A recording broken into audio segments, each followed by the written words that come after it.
Hey guys, morning. Again, welcome to my channel. You are watching the current affairs of questions. सबसे पहले एक important theme देखते हैं. A goal without a plan is just a wish.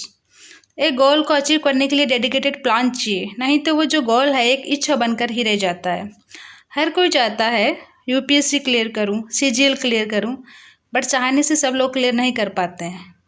Because इसके लिए एक plan के through चलना पड़ता है और सब प्लान के थ्रू नहीं चल पाते हैं. जब भी प्लान बनाते हैं एक प्रॉब्लम ज़्यादातर को फेस करनी होती है कि जो प्लान है वो कंटिन्यू नहीं चल पाता है, बीच बीच में ब्रेक हो जाता है. कोई ना, फिर से स्टार्ट करो, बट प्लान को छोड़ना नहीं है. और हाँ, मेनली एक बात है कि धैर्य रखना बहुत ही इम्पोर्टेंट है. Something just take time.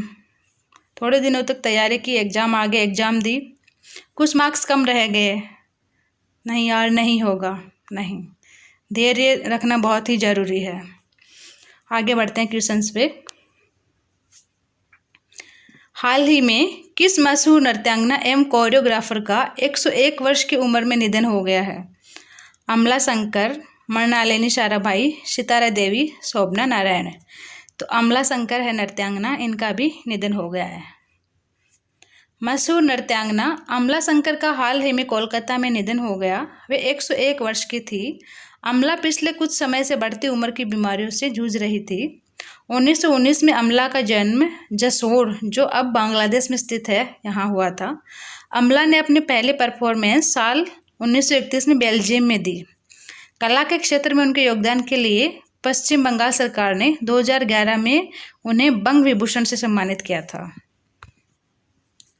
Kargil विजय दिवस किस दिन मनाया जाता है?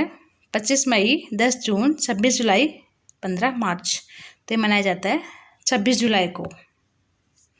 कारगिल विजय दिवस स्वतंत्र भारत के सभी देशवासियों के लिए एक बहुत ही अहम दिवस है. भारत में प्रत्येक वर्ष 26 जुलाई को यह मनाया जाता है. भारत और पाकिस्तान की सेनाओं के बीच 1919 में कारगिल युद्ध लगभग 60 दिनों तक चला और 26 जुलाई को उसका अंत हुआ था. इसमें विजय हुआ था भारत. कारगिल विजय दिवस युद्ध में शहीद हुए भारतीय जवानों के सम्मान के लिए यह कारगिल दिवस मनाया जाता है 26 जुलाई को.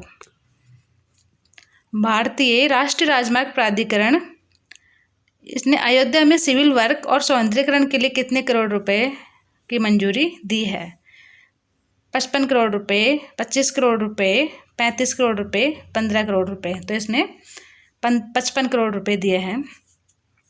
NHAI ने अयोध्या में सिविल वर्क और सौंदर्यीकरण के लिए 55 करोड़ रुपए मंजूर किए हैं. भगवान राम के भव्य मंदिर निर्माण के लिए आगामी 5 अगस्त को होने वाले भूमि पूजन से पहले अयोध्या को संवारने के लिए यह कदम उठाया गया है. सूत्रों के अनुसार NHAI मुख्यालय ने सिविल कार्य और सौंदर्यीकरण के कार्यों के लिए 2 अलग अलग टेंडर जारी किए हैं. इसमें इंजीनियरिंग, खरीद और निर्माण कार्य के लिए क्रमशः 40 करोड़ और 15 करोड़ रुपए आवंटित किए जाएंगे. खेल मंत्रालय और भारतीय टेबल टेनिस फेडरेशन ने किस देश के कोच यिन वेई का अनुबंध बढ़ाने का फैसला किया है? नेपाल, चीन, रूस, जापान. तो ये जो यिन वेई है यह है चीन के. खेल मंत्रालय और भारतीय टेबल टेनिस फेडरेशन ने चीनी कोच यिन वेई का अनुबंध बढ़ाने का फैसला किया है. यही नहीं, यिन वेई भी भारत में रुककर प्रतिभाओं को तराशने के लिए राजी हो गए हैं. यिन वेई कोलकाता स्थित कोल इंडिया साई की टेबल टेनिस अकादमी में है. उन्हें करीब 2.62 लाख रुपए और $3500 अमेरिकी प्रति माह के वेतन के लिए बरकरार रखा गया है. निम्न में से किस राज्य को खेलो इंडिया गेम्स 2021 की मेजबानी सौंपी गई है? पंजाब, दिल्ली, कर्नाटक, हरियाणा. तो ये सौंपी गई है हरियाणा को.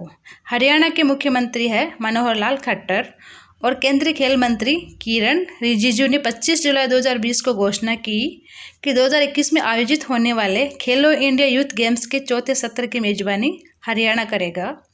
इन खेलों का आयोजन अगले साल होने वाले टोक्यो ओलंपिक के बाद पंचकुला में होगा. खेल मंत्री किरण रिजिजू ने कहा कि आमतौर पर खेलो इंडिया यूथ गेम्स हर साल जनवरी में होते हैं. खेलो इंडिया यूथ गेम्स 2018 में हरियाणा ने पहला स्थान हासिल किया था और गुवाहाटी में आयोजित पिछले आयोजन में भी हरियाणा ने 200 पदक जीतकर दूसरा स्थान हासिल किया था। भारत और किस देश ने मुक्त व्यापार करार है FTA फ्री ट्रेड एग्रीमेंट के लिए बातचीत शुरू करने की प्रतिबद्धता जताई है? सबसे पहले हम देखते हैं FTA क्या है। FTA का प्रयोग व्यापार को सरल बनाने के लिए किया जाता है। फ्री ट्रेड एग्रीमेंट के तहत दो देशों के बीच आयात निर्यात के उत्पादों पर सीमा शुल्क, नियामक कानून और सब्सिडी को सरल बनाया जाता है। और इसका एक सबसे बड़ा लाभ होता है कि जिन दो देशों के बीच ये संधि की जाती है उनकी जो उत्पादन लागत होती है वो बाकी देशों से सस्ती होती है। तो ये FTA जो है ये भारत किसके साथ करने जा रहा है अभी? नेपाल, चीन, बांग्लादेश, ब्रिटेन। तो ये FTA हो रहा है ब्रिटेन के साथ। भारत और ब्रिटेन ने मुक्त व्यापार करार के लिए बातचीत शुरू करने की प्रतिबद्धता जताई है। इससे दोनों देशों के आर्थिक रिश्तों को और मजबूत किया जा सकेगा। दोनों देशों के बीच हाल ही में वीडियो कॉन्फ्रेंस से हुई 14वीं संयुक्त आर्थिक एवं व्यापार समिति की बैठक में इस मुद्दे पर विचार विमर्श किया गया है। भारत और ब्रिटेन के बीच 2019-20 में द्विपक्षीय व्यापार $15.5 अरब रहा है और 2018-19 में यह था $16.87 अरब।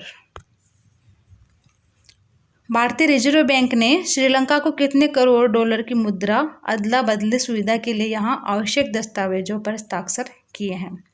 $40 करोड़, $20 करोड़, $30 करोड़, $10 करोड़। तो ये क्या है? $40 करोड़ पर। भारतीय रिजर्व बैंक ने श्रीलंका को $40 करोड़ की मुद्रा अदला बदली सुविधा के लिए यहाँ आवश्यक दस्तावेजों पर हस्ताक्षर किए हैं। इस कदम से श्रीलंका के विदेशी मुद्रा भंडार को मजबूत किया जा सकेगा। भारतीय उच्चायोग ने बयान में कहा कि मुद्रा अदला बदली व्यवस्था नवंबर 2022 तक उपलब्ध रहेगी।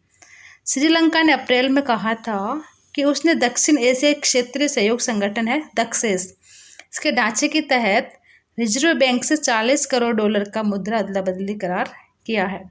इससे श्रीलंका का विदेशी मुद्रा भंडार मजबूत हो सकेगा और कोविड-19 महामारी से प्रभावित देश में वित्तीय स्थिरता सुनिश्चित हो सकेगी। संयुक्त अरब अमीरात के बाद हाल ही में किस देश ने अपना मंगल मिशन सफलतापूर्वक लॉन्च किया है? भारत, पाकिस्तान, चीन, नेपाल। तो अभी किया है मंगल पर मिशन चीन ने।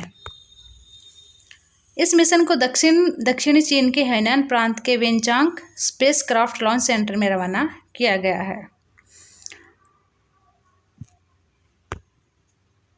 नेक्स्ट है, किस राज्य सरकार ने कौशल विकास के क्षेत्र में सहयोग करने हेतु रोपड़ स्थित भारतीय प्रौद्योगिकी संस्थान के साथ एक समझौते पर हस्ताक्षर किए हैं? बिहार, तमिलनाडु, पंजाब, कर्नाटक। तो ये जो है रोपड़ ITI से हस्ताक्षर किए समझौते पर पंजाब ने। यह संस्थान राज्य को ITI और पॉलिटेक्निक का मॉडल विकसित करने में मदद करेगा। IIT सिंचाई में पानी की बर्बादी को नियंत्रित करने के लिए छोटे उपकरणों के निर्माण में राज्य की मदद करेगा। पंजाब सरकार IIT के भूमि अधिग्रहण से संबंधित मुद्दों को हल करने में मदद करती है, जबकि संस्थान अपने परिसर को एक हरे भरे परिसर के रूप में विकसित करने का आग्रह करता है, जिसमें व्यापक भूनिर्माण और नवीनीकरण शामिल किया गया है। हाल ही में किस देश ने दक्षिणी चीन सागर में संयुक्त राष्ट्र के लिए औपचारिक घोषणा में बीजिंग के क्षेत्रीय और समुद्री दावों को खारिज कर दिया है? पाकिस्तान, ऑस्ट्रेलिया, चीन, अमेरिका। ऑस्ट्रेलिया ने इसको खारिज किया है। ऑस्ट्रेलिया ने दक्षिण चीन सागर में चीन के क्षेत्रीय और समुद्री दावों को औपचारिक रूप से खारिज कर दिया है और तनाव बढ़ने के साथ खुद को अमेरिका के साथ और अधिक निकटता से जोड़ लिया गया है। ऑस्ट्रेलिया ने संयुक्त राष्ट्र में एक घोषणा में कहा कि दक्षिण चीन सागर पर चीन के दावे के लिए उनके पास कोई कानूनी आधार नहीं है। हालांकि ऑस्ट्रेलिया के इस बयान को लेकर अभी तक चीन की ओर से कोई प्रतिक्रिया नहीं आई है।